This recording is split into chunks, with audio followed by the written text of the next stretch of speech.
Hello and welcome back to my craft room. I've got a couple of hours this morning to have a go at the Scrawler Challenge. This is going to be part 2 of my June ScrawlrBox video. I did the unboxing in the first one and then decided I've been waffling on long enough already. So I've come back today just to have a go at the challenge. The challenge phrase was ethereal entity. The idea is that you should only use the contents of the box. I'm going to cheat a bit because I just want a bigger, the paper's fine, it's just not big enough for what I want to do. The only other thing I've cheated on is I've used a pencil to sketch out my design. I don't think that's really cheating. So other than that, I'm only going to use the supplies in the box. So I've got my watercolour Derwent watercolour pencils and the Jackman's Pearlescent watercolour pots. So I'm going to put everything else out of my way. I've got my watercolour palette, I've got a squidgy bottle, I've left my water. Right, so I've got the brush that came in the box. I will try to use only that. My idea for this ethereal entity is to have a vaguely sketched out face. I'm quite inspired by Tessa Harris's piece where you've got this face kind of just fading away into all this drippage. I love that. I want to do a bit of drippage and splattering. I'm going to try all the different ways of using these pencils. So I'm going to try using them wet, using them dry and then wetting them. I'm going to try wetting the brush and taking the colour off of the pencils. I'm going to try splattering with them. I'm going to mix these in different ways and mix them with the pencils and try out all the different kind of ways I can think of to use the supplies. The paper that I'm using is £140 300 GSM, whereas this was 200 GSM, £90. Which is fine, that would have been fine. It's just I wanted something bigger. Also, this is hot pressed. The pad that came in the box was cold pressed, so you've got that texture. When I'm using these watercolour pencils, I prefer a smooth texture. So I am cheating, I'm not completely fulfilling the criteria of the challenge, but in my mind, you know, challenges are just to get you going, really, just to spark your ideas. And if I go off in a different direction, that's absolutely fine. So what I've got is this face is going to be, I've actually drawn out the whole face, but I'm not going to show the whole face. I'm just going to have it fading away a bit like in Tessa's piece. And then at the top, I want the top of the head just dissolving away into these butterflies that are flying away. And that's partly why I penciled it out first, because I knew I'd be fine doing the face really quickly, but the butterflies, I don't know if you can even see them, the butterflies I knew I'd have to sort of concentrate on a bit, and I had to look at some sort of photo references of real butterflies to get an idea. So I've done that ahead of time. That's it, I'm ready. I'm going to stop waffling on now and just film this and speed through it, and then I'll come back and see you at the other end and we'll see how it turned out. Probably nothing like it looks in my head, but there we go. I will enjoy the process, I'm sure. See you in a few minutes for you and a good couple of hours for me, I would say.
I think I'm done with that. I have had the most marvellous time playing with these. Tried every technique I could think of, and learnt a few things along the way. If I take a sheet of this, so you can just apply them directly to the paper and then wet them, or you can use them on wet paper like that to get a more intense, or into wet paint or another, so they kind of mix on the page. That was quite fun. What else did I try?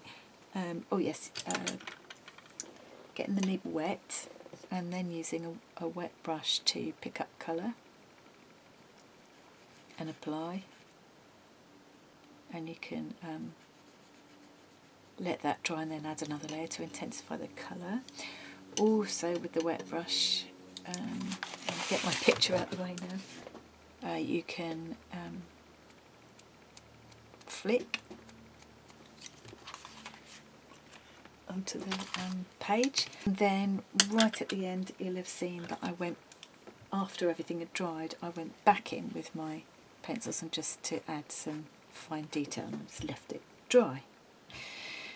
With the paints, so these were, the watercolour pencils really behave like any other watercolour pencils I've tried. They're really nice quality, they're really nice to use, I like the colours, and I did enjoy how these kind of earthy colours worked with those more fantastical shimmery paints. With the paints, my only criticism with them is it was really hard to get the tops off. When I put them back this time, I've cleaned the tops off as best I can, but they were already pretty gunky when they arrived, so it's coming off fine now, but I wonder if tomorrow that would have dried on again. I did give them, especially these two, this one was very liquid already, these two I gave a good spritz with my water spray before I started. Definitely the silver one seems to be much more shimmery, and anything you add the silver to gets more shimmery. Also more opaque.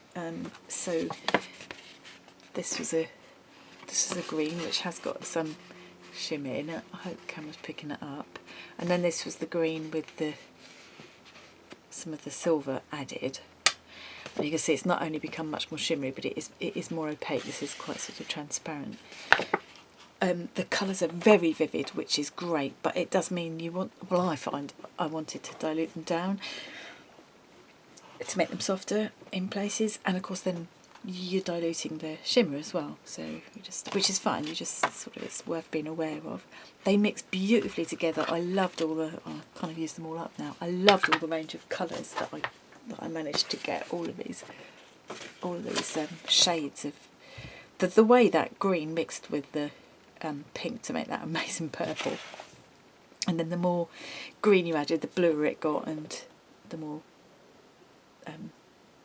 pink you added, the more purple it got. So there was quite a range there, which I enjoyed playing with across my picture. It did occur to me, I haven't really got time to do it now, but you could make an amazing shimmer spray with these, or a whole range of colours of shimmer sprays, which would be really pretty.